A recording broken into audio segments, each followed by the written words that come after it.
S obzirom na porast napetosti i kompleksnost organizacije obrane Slatinskog kraja, stvara se potreba organizacije ozbiljnije vojne postrojbe koja bi postala oslonac obrambenim aktivnostima na liniji dodira.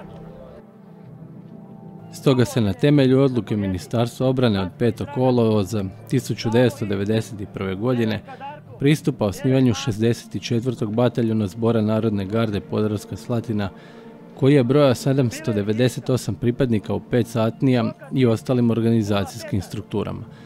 Prvim zapovjednikom imenovan je Ivan Roštaš, dok će u drugoj polovici rujna tu dužnost preuzeti Željko Žeželj.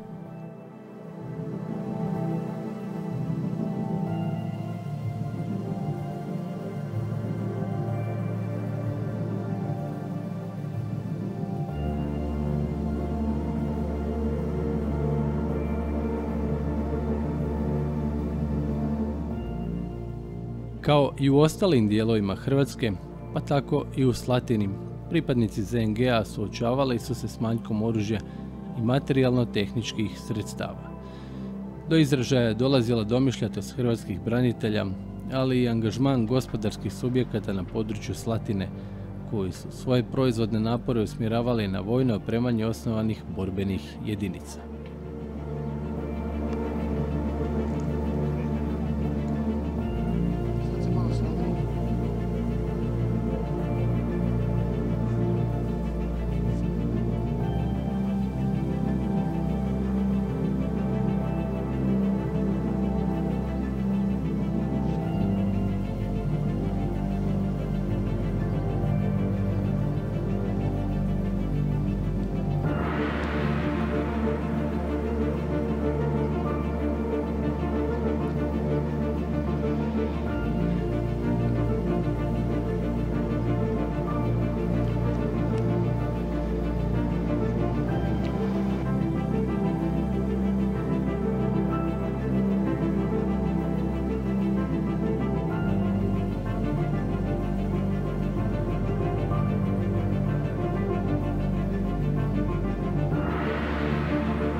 Nakon osnivanja pripadnici bataljuna sudjeluju u najtežim borbenim zadaćama, a svoje iskustvo utkače u temelje stvaranja buduće 136. brigade Podravska Slatina.